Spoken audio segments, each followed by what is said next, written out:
Shalom, selamat pagi Bapak Ibu rekan-rekan yang dikasihi oleh Tuhan Yesus Kristus. Dengan penuh sukacita di pagi hari ini kembali saya menyapa dan menjumpai Bapak Ibu Saudara semua melalui program Motivasi Pagi. Firman Tuhan yang hendak saya bagikan kepada kita semua di pagi hari ini terambil di dalam kitab Mazmur pasal 127 ayat yang pertama yang berbunyi demikian. Nyanyian ziarah Salomo, jikalau bukan Tuhan yang membangun rumah, sia-sialah usaha orang yang membangunnya. Jikalau bukan Tuhan yang mengawal kota, sia-sialah pengawal berjaga-jaga. Amin.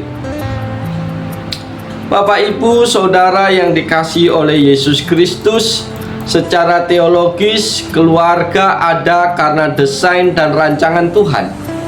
Hal ini ditandai dengan hadirnya keluarga pertama, yaitu keluarga Adam dan Hawa.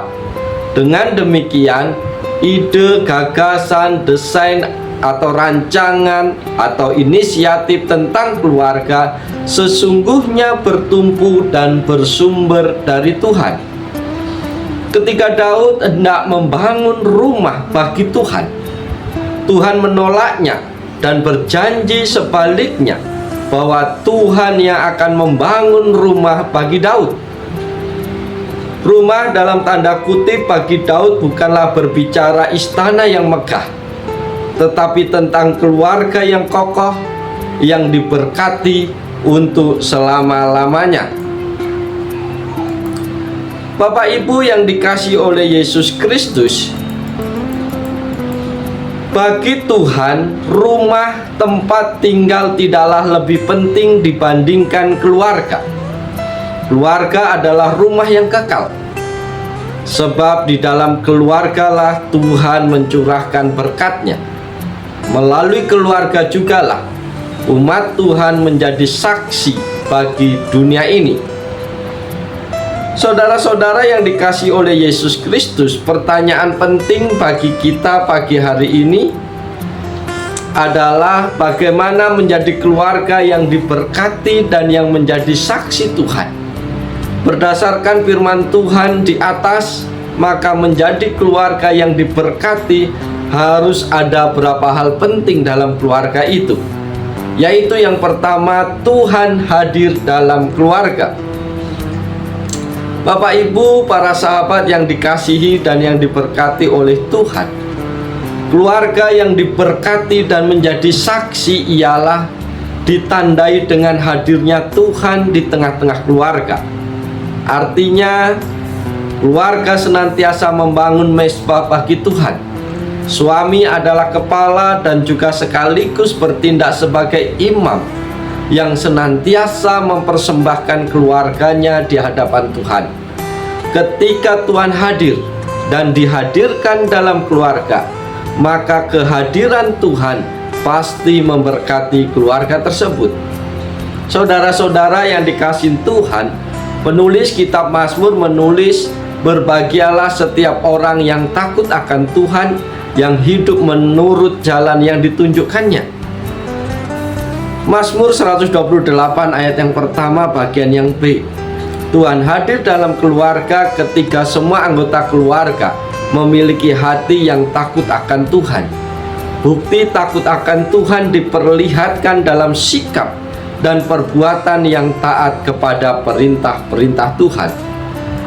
Hal yang kedua yang perlu kita ingat di pagi hari ini yang menjadi pesan Tuhan adalah keluarga yang harmonis. Saudara-saudara yang dikasihi Tuhan, keluarga yang diberkati oleh Tuhan adalah keluarga yang hidup rukun, hidup harmonis, dan hidup saling menghormati satu dengan yang lain sesama anggota keluarga. Ketika semua keluarga hidup rukun, hidup harmonis, dan hidup saling menghormati, maka kata firman Tuhan bahwa Tuhan akan memerintahkan berkat ke dalam keluarga tersebut. Penulis Mazmur menuliskan demikian. Mazmur 133 ayat 1 sampai yang ketiga. Nyanyian ziarah Daud, sungguh alangkah baiknya dan indahnya apabila saudara-saudara diam bersama dengan rukun, seperti minyak yang baik di atas kepala meleleh ke janggut, yang meleleh ke janggut Harun dan leher jubahnya, seperti embun gunung Hermon yang turun ke atas gunung-gunung Sion. Sebab kesanalah Tuhan memerintahkan berkat kehidupan untuk selama-lamanya. Amin. Yang ketiga yang harus ada di tengah-tengah keluarga kita dan yang menjadi pesan Tuhan adalah keluarga yang berperan dan berfungsi dengan baik. Bapak, Ibu, saudara yang diberkati Tuhan, keluarga yang diberkati oleh Tuhan adalah keluarga yang berperan dan berfungsi dengan baik dan sebagaimana mestinya. Istri tunduk kepada suami dan suami mengasihi istri serta anak-anak, menghormati dan taat pada orang tuanya. Rasul Paulus menulis, "Hai istri, tunduklah kepada suamimu seperti kepada Tuhan, karena suami adalah kepala istri, sama seperti Kristus adalah kepala jemaat. Dialah yang menyelamatkan tubuh. Hai suami, kasihilah istrimu sebagaimana Kristus telah mengasihi jemaat dan telah menyerahkan dirinya baginya." Selanjutnya Rasul Paulus menasihati anak-anak dengan menulis, "Hai anak-anak, taatilah orang tuamu di dalam Tuhan, karena haruslah demikian.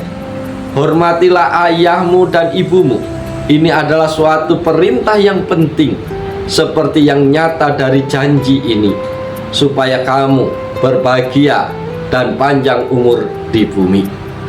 Bapak, Ibu, saudara yang diberkati oleh Yesus Kristus, kita patut bersyukur, bersukacita kepada Tuhan kalau pagi hari ini kembali sebelum kita beraktivitas, kita diberi kesempatan untuk mendengarkan suara Tuhan. Doa dan harapan saya biarlah setiap firman Tuhan yang kita dengar pada pagi hari ini akan menolong kita untuk menjalani kehidupan kita hari lepas hari, baik secara pribadi maupun secara keluarga lepas keluarga.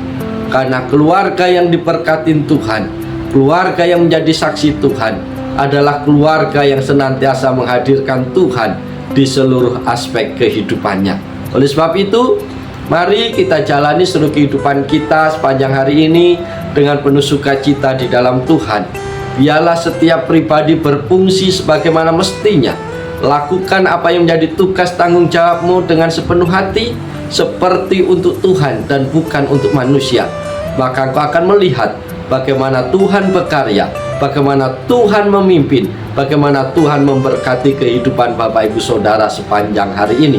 Oleh sebab itu, selamat pagi, selamat bekerja. Tuhan Yesus menolong, Tuhan Yesus memberkati kita semua. Amin.